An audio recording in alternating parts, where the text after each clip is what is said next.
आपको आपकी मम्मी ने एक कैन खोलने के लिए दिया और आपने इसको खोला, लेकिन उसमें रसगुल्ले की जगह अगर 5 आदमी बाहर आ जाए तो तब क्या होगा? क्या आपके लाइफ में ट्विस्ट आएंगे या फिर कुछ खतरनाक होगा? ये रिलेट करने के लिए देखिए ये मूवी जिसका नाम है लिटिल कैंडमैन।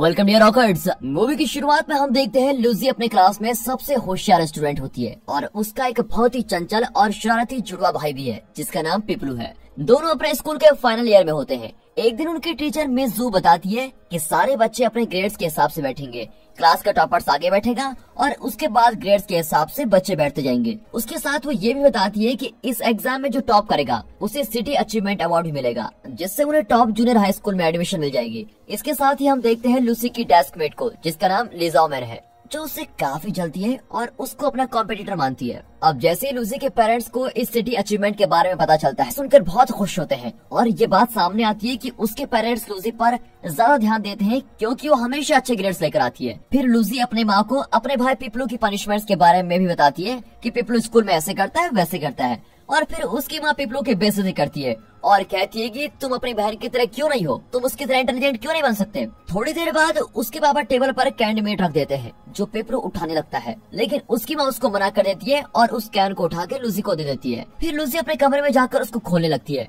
लेकिन अचानक से वो पीछे हट जाती है क्योंकि उस कैन से एक तेज रोशनी आती है और 5 छोटे छोटे लोग उसमें से बाहर आते हैं। वो लोग फिर लूसी से उसके बारे में पूछते हैं। अब लूसी इतने छोटे लोगों को बोलते देखकर काफी खुश हो जाती है और हैरान भी होती है कि ये क्या चीज है। उसके बाद लूसी अपने बारे में उनको बताती है और उनसे उनके बारे में पूछती है, जिस पर वो कहते हैं कि वो हमेशा से इस कैन पर रहते हैं। इसी दौरान लूसी की माँ उसको बुलाती है। पहले तो लूसी सोचती है कि वो इन छोटे लोगों के बारे में अपनी माँ को बता देगी, लेकिन तभी उसको ख्याल आता है कि अगर मैंने ऐसा कर दिया तो मेरी मॉम इनको उठाकर बाहर फेंक देगी, क्योंकि पहले भी जब हमारे पास पैर थे तब मेरी मॉम ने उनको बाहर फेंक दिया था। इसीलिए वो अब छोटे लोगों का सच नहीं बताती और झूठ बोल देती है कि कैन खाली था। दोस्तों, लिटिल कैन एक ऐसी मूवी है जिसमें 5 छोटे लोग कैन के अंदर रहते हैं और एक दिन जब लूसी उस कैन को खोलती है तो वो 5 उसी कैन में होते हैं और उसकी जिंदगी में एक नया मोड़ ले लेते हैं। फिर जैसे धीरे धीरे वो एक दूसरे को जान लेते हैं तो वे छोटे लोग स्टूडेंट्स की पढ़ाई में मदद करना शुरू कर देते हैं, लेकिन उन्हें घर और स्कूल में कई परेशानी भी झेलनी पड़ती है। तो ये तो इसकी एक शॉर्ट समरी थी। अब चलते हैं मूवी पर वापस। अब देखते हैं कि लूसी अपने रूम में वापस आती है और छोटे लोगों का नाप लेती है ताकि वो उनके लिए एक अच्छी ड्रेस बना सके।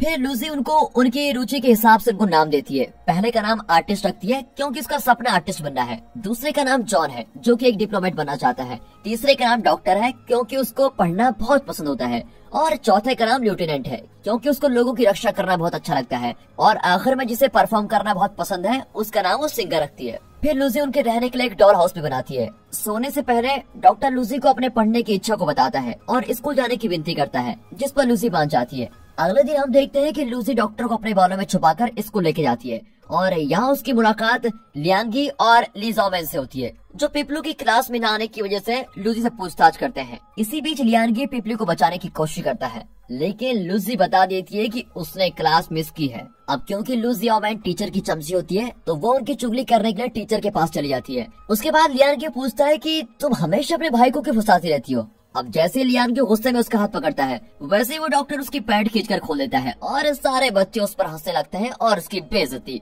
उसके बाद पिपलू लूसी के कमरे में अपने कुत्ते होम्स के साथ आता है। जैसे ही होम्स की नजर छोटे लोगों पर पड़ती है वो भौंकना शुरू कर देता है। होम्स गुस्से में डॉल हाउस को हिलाने लग जाता है, जिससे छोटे लोग इधर उधर घर के अंदर गिरने लग जाते हैं। फिर लेफ्टिनेंट अपनी पिन से होम्स को मार देता है और जैसे ही पिपलू होम्स पर खून देखता है वो उसके दवाई लेकर आता है। इसी दौरान उसकी माँ होम्स को भौंकते हुए सुन लेती है और पिपलू ने भी होम्स को अपनी माँ से छुपा कर रखा होता है, लेकिन जैसे वो कमरे में जाने की कोशिश करती है पिपलू उसको रोक देता है। दूसरी तरफ हम देखते हैं कि सिंगर सबको होम्स को छुपाने में हेल्प करने के लिए कहती है और इसी के साथ जॉन खिड़की खोलता है और लेफ्टिनेंट होम्स की पीठ में चढ़कर उसको बाहर निकाल देता है। उसके बाद होम्स आराम से भाग जाता है। उसी रात लूसी को इन सब चीजों के बारे में पता चलता है और इसी के साथ लेफ्टिनेंट वहाँ से गायब भी हो जाता है। अब वो सभी लोग बड़ी टेंशन में होते हैं कि लेफ्टिनेंट कहाँ गया। फिर वो सभी चोरी छुपे खिड़की से लेफ्टिनेंट को ढूंढने जाते हैं, लेकिन पिपलू उन सबको देख लेता है और लूसी को फिर उसको सब कुछ सच बताना ही पड़ता है। उसके बाद पिपलू होम्स को छुपाने के लिए उन छोटे लोगों का धन्यवाद करता है। फिर वो सब होम्स की जगह पर जाते हैं जहाँ उन्हें लेफ्टिनेंट मिल जाता है और अब लूसी बताती है कि अगर पिपलू के एग्जाम में 90% मार्क्स आ जाते हैं तो उनकी माँ होम्स को घर में रखने के लिए मान जाएगी। लेकिन दिक्कत तो यह है कि पिपलू एक नालायक बच्चा है और वो एग्जाम में इतने हाई मार्क्स कभी ला ही नहीं सकता। उसके बाद डॉक्टर पिपलू की मदद करने का फैसला करता है। अगले दिन डॉक्टर पिपलू को एग्जाम देने में उसकी मदद करता है और दूसरी तरफ लूसी एग्जाम के दौरान सो जाती है, जिसकी वजह से उसके कम मार्क्स आते हैं। अब जब एग्जाम का रिजल्ट आता है तो लूसी की माँ उसको काफी डांटती है कि तुम्हारे इतने कम नंबर क्यों आए, और इस बार पिपलू के ज्यादा नंबर आए होते हैं। इसी दौरान पिपलू की मैडम मिस जू उसका दोबारा टेस्ट लेती है, क्योंकि वो यकीन नहीं कर पाती कि इसके इतने मार्क्स आ गए हैं। लेकिन पिपलू तो डॉक्टर की मदद से सारे जवाब सही दे देता है और अब पिपलू का नाम हाई स्कूल के बेस्ट स्टूडेंट में शुमार हो जाता है और उसके पेरेंट्स भी लूसी से ज्यादा पिपलू को अटेंशन देने लग जाते हैं। अब इस बात से लूसी काफी दुखी हो जाती है और बारिश में बैठ जाती है। फिर वहाँ पर उसकी क्लासमेट वेंगजू आ जाती है और लूसी को दिलासा देती है कि एक एग्जाम से फ्यूचर डिसाइड नहीं होता। वो उसे कहती है कि तुम बाकी आने वाले एग्जाम में अच्छा परफॉर्म कर सकती हो, टेंशन मत लो। उसके बाद वेंगजू लूसी को एक स्केच देती है जिसमें उसने ट्रॉफी पकड़ी होती है। उसी रात को लूसी उस छोटे आर्टिस्ट को ये स्केच दिखाती है और कहती है कि वेंगजू एक बेहतरीन आर्टिस्ट है, और साथ ही साथ ये भी बताती है कि मिस जू वेंग को पेंटिंग नहीं करने देगी क्योंकि उसके एकेडमिक मार्क्स अच्छे नहीं है। ये सुनकर छोटे लोगों को बहुत गुस्सा आता है और वो लोग मिस जू के ऑफिस को तोड़ने का प्लान बनाते हैं ताकि वो पेंटिंग वहाँ से चुरा सके। फिर अगले दिन छोटे लोग मिस जू के ऑफिस में जाकर पेंटिंग किट को ढूंढते हैं और उसको ध्यान से बाहर लेके आ जाते हैं। फिर मिस जू के आने से पहले वे बाहर आ जाते हैं, लेकिन आर्टिस्ट गलती से अंदर ही रह जाता है। लेकिन किस्मत अच्छी होती है और मिस जू को कोई और टीचर बुला देता है। फिर आर्टिस्ट बड़ी मुश्किल से वहाँ से बाहर निकल जाता है। उसके बाद लूसी पेंटिंग किट वेंगजू को दे देती है ताकि वो आर्ट फेस्टिवल में हिस्सा ले सके। फिर वेंगजू भी लूसी की बात मान जाती है और आर्टिस्ट के साथ काम करना शुरू कर देती है। फिर अगले दिन आर्ट फेस्टिवल में यूनेस्को से गेस्ट आते हैं। हालांकि स्कूल के प्रिंसिपल ने लो ग्रेड स्टूडेंट्स को अंदर आने से मना कर दिया होता है, लेकिन अचानक से लूसी स्टेज पर वेंगजू की पेंटिंग लेकर जाती है। फिर लूसी जॉन की मदद से गेस्ट से अलग अलग भाषाओं में बात करती है, जिससे सभी गेस्ट बहुत इम्प्रेस हो जाते हैं। उसके बाद लूसी गेस्ट को वेंगजू की पेंटिंग दिखाती है, जिसको देखकर गेस्ट उसकी काफी प्रशंसा करते हैं। लेकिन इसके बाद लूसी को आर्ट फंक्शन खराब करने की वजह से ग्राउंड साफ करने की पनिशमेंट मिलती है। इसी दौरान बाकी लो ग्रेड स्टूडेंट भी लूसी की मदद करने लग जाते हैं और इसी के साथ प्रिंसिपल ये अनाउंसमेंट करता है कि जिन स्टूडेंट के 90% से कम मार्क्स आएंगे वो किसी भी एक्टिविटी में पार्टिसिपेट नहीं कर पाएंगे। ये सुनने के बाद तो छोटे लोग फैसला करते हैं कि वो कमजोर स्टूडेंट्स की पढ़ाई में मदद करेंगे और इसके बाद लूसी अपने दोस्तों को छोटे लोगों से मिलाती है और प्लान बनाती है कि वो डॉक्टर की हेल्प से पहले एग्जाम पूरा करेंगे और उसके बाद आर्टिस्ट और सिंगर उनकी कॉपीज बनाएंगे, जो कॉपीज जॉन और लेफ्टिनेंट सारे स्टूडेंट्स को बांट देंगे। लेकिन एक पल के लिए लूसी का ये प्लान बर्बाद होने लगता है जब मिस जू क्लासरूम में आकर सभी को सीट बदलने के लिए कहती है। अब जैसे ही वो लोग हार मानने वाले होते हैं, पिपलू छत की ओर इशारा करता है और छोटे लोगों से एक नया प्लान बनाने की विनती करता है। उसके बाद लूसी अपना एग्जाम पूरा करती है और छोटे लोग उसकी कॉपीज बनाते हैं और मुश्किल से बाकी स्टूडेंट को आंसर की कॉपीज देने में कामयाब हो जाते हैं। आखिरकार वो सब अच्छे मार्क्स से पास हो जाते हैं। लेकिन उसके बाद मिस जू को उनकी चीटिंग के बारे में पता चल जाता है और लूसी और उसके दोस्तों को प्रिंसिपल रूम में बुलाया जाता है। अब ये बात सामने आती है कि ली जियाओ मैन को आंसर पेपर्स मिल गए थे जो उसने मिस जू को दे दिए थे और अब प्रिंसिपल उन सबसे पूछती है कि ये आंसर्स किसने लिखे और क्यों लिखे। तो लूसी सारा इल्जाम अपने ऊपर ले लेती है। उसके बाद लूसी के पेरेंट्स को स्कूल में बुलाया जाता है और उनकी भी काफी बेइज्जती होती है और जब लूसी की माँ उसको डांटती है तो वो कहती है कि स्कूल में बच्चों की ग्रेड की वजह से उनसे भेदभाव किया जाता है। ये सुनने के बाद तो प्रिंसिपल बहुत गुस्सा हो जाती है और उसके पेरेंट्स को कहते हैं कि तुम इसका स्कूल चेंज कर दो। लेकिन लूसी के पापा विनती करते हैं कि प्लीज इस बार इसको यही रोक दीजिए और फिर प्रिंसिपल भी इस बात को मान जाती है। लेकिन एक शर्त ये होती है कि लूसी अब उसके दोस्तों से बात नहीं कर पाएगी। अब जैसी लूसी घर पहुंचती है तो छोटे लोग कहते हैं कि कमजोर बच्चों को अपने फाइनल एग्जाम के लिए पढ़ने की काफी जरूरत है, क्योंकि ये पहले तो चीटिंग की वजह से 90% मार्क्स लेकर आ गए थे, लेकिन इस बार लाना मुश्किल होगा। अब ये सुनने के बाद लूसी भी बहुत गुस्से में आ जाती है और कहती है कि अगर उसने भी पढ़ाई नहीं की और उसके भी अच्छे मार्क्स नहीं आए तो उसको भी निकाल दिया जाएगा स्कूल से। लूसी छोटे लोगों से ये भी कहती है कि जब तक तुम मेरी लाइफ में नहीं आए थे मैं पढ़ने में बहुत तेज थी और मेरे अच्छे ग्रेड्स आते थे और तब मेरे पेरेंट्स को मुझ पर बहुत गर्व होता था।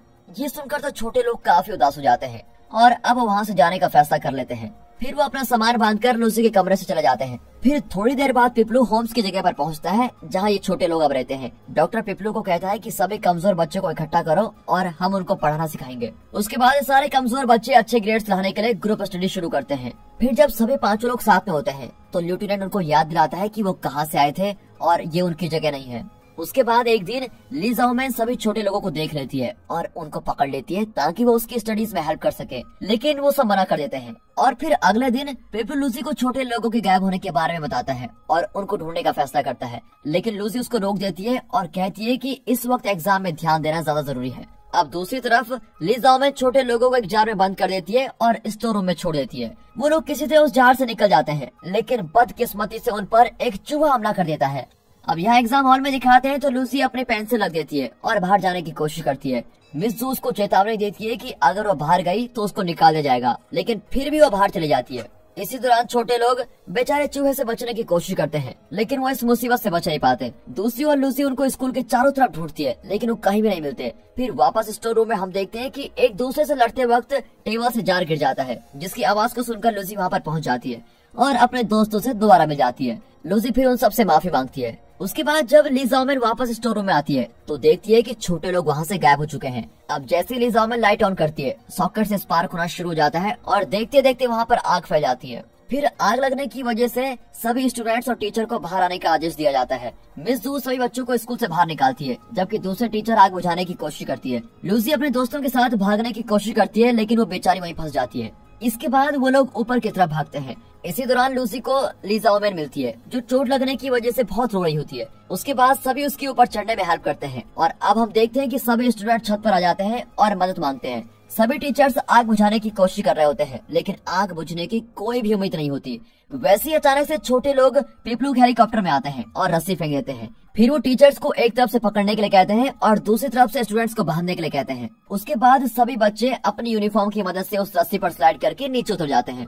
हालांकि लूसी की बारी पर रस्सी पर आग पकड़ना शुरू हो जाती है। अब लूसी को बचाने के लिए लेफ्टिनेंट हेलीकॉप्टर से छलांग मारकर उस रस्सी को पकड़ लेता है। अब ये देखकर तो लूसी चिल्लाने लगती है और उसको एहसास होता है कि लेफ्टिनेंट ने उसको बचाने के लिए अपनी कुर्बानी दे दी है। इस घटना के बाद लेफ्टिनेंट को हॉस्पिटल लेके जाते हैं। यहाँ डॉक्टर लेफ्टिनेंट को बचाने के लिए RH ब्लड की डिमांड करता है। फिर जब वो लोग RH ब्लड को ढूंढने की कोशिश करते हैं, वैसे ही मिस जू बताती है कि उसका ब्लड RH नेगेटिव है और वो लेफ्टिनेंट को ब्लड डोनेट कर सकती है। इसी दौरान लूसी के पेरेंट्स को एहसास होता है कि ग्रेड्स कुछ भी नहीं होते। इसके अलावा भी जिंदगी में बहुत सी चीजें इंपॉर्टेंट है, जैसे कि प्यार और दयालुपन, दूसरों की परवाह करना वगैरह वगैरह। उसके बाद लेफ्टिनेंट ऑपरेशन के बाद ठीक हो जाता है। फिर हम देखते हैं कि लूसी को सिटी अचीवमेंट अवार्ड मिलता है और उसके बाद लूसी स्टेज पर स्पीच देते हुए कहती है कि स्टूडेंट्स को अपने सपनों को पूरा करना चाहिए। वो आगे कहती है कि उनमें से एक सही हो सकता है, लेकिन हर किसी की अपनी ताकत और इच्छाएं होती है। और फिर सभी लोग लूसी के लिए तालियां बजाते हैं और उसका बहुत स्वागत करते हैं। और आखिर में हम देखते हैं कि छोटे लोग अपनी आखिरी गुड बाय कहते हैं और अपनी दुनिया में वापस चले जाते हैं। वैसे ही आर्टिस्ट लूसी की तरफ अपनी पेंटिंग फेंकती है,